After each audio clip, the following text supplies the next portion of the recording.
Viewers, এটা হচ্ছে আমার আজকে দুপুরের লাঞ্চ। সর্ষে পোস্ত দিয়ে ইলিশ মাছের মাখা মাখা আমি রান্না করলাম। এখন আমি খেতে বসেছি। আপনি যদি দেখতে ইচ্ছে করে তাহলে অবশ্যই আমার একটা চ্যানেল আছে, সেটাতে যেয়ে দেখতে পারেন, শাহানাজ সিম্পল রেসিপিস। ওখানে আমি এটার পুরো পদ্ধতিটা দেখিয়ে দিয়েছি রেসিপির। তাহলে আমি এখন খাই, আপনারা অবশ্যই বাসায় তৈরি করে খাবেন। আল্লাহ হাফেজ।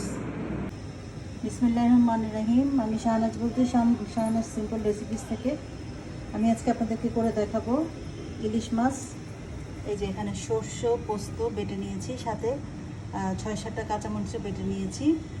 এটা আমি একদম সাধারণভাবে হাতে মাখিয়ে বসাবো, সেটা আপনাদের সাথে শেয়ার করছি। চলুন তাহলে দেখাই। এখানে আমি পেঁয়াজও নিয়েছি, কাঁচামরিচ নিয়েছি, হলুদের গুঁড়া, মরিচের গুঁড়া আর স্বাদ মতো লবণ। তাহলে আপনাদেরকে এখন শেয়ার করছি। সর্ষে পোস্ত সবটুকু দিয়ে দিলাম সর্ষে পোস্ত, স্বাদ মতো লবণ, মরিচ, আপনারা লবণটা আপনাদের স্বাদ মতোই দিবেন। দিয়ে দিলাম পেঁয়াজ কাটা, আর একটু দিব।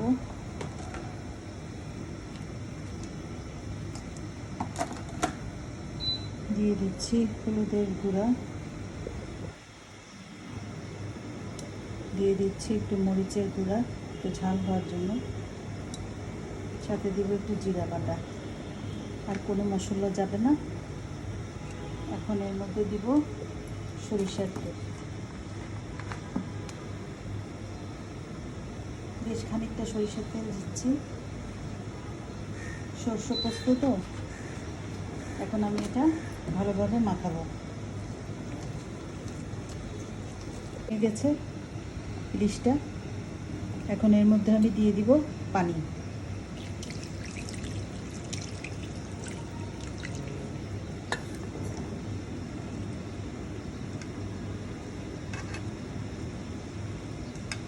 আর একটু পানি লাগবে, ঝোল থাকবে, তার জন্য আমি আর একটু পানি দিয়ে দিলাম। এটা ফুটবে, সিদ্ধ হবে, আর সামান্য একটু ঝোলও থাকবে। এখন আমি দিয়ে দিচ্ছি কাঁচামরিচ। স্বাদটাও আপনাদের ইচ্ছা মতো দিবেন। এখন এটা আমি চুলায় বসিয়ে দিচ্ছি। এই যে চুলায় বসিয়ে দিলাম। এখন একটু হাই হিটে থাকবে। এই যে চুলার আঁচটা এরকম থাকবে। যখন বলক আসবে তখন আবার আপনাদের সাথে শেয়ার করছি। যে ঠিক 5 থেকে 10 মিনিটের মধ্যে হয়ে গেল, আমার সর্ষে ইলিশটা হয়ে গেল। এখন আমি চুলাটা অফ করে দিই।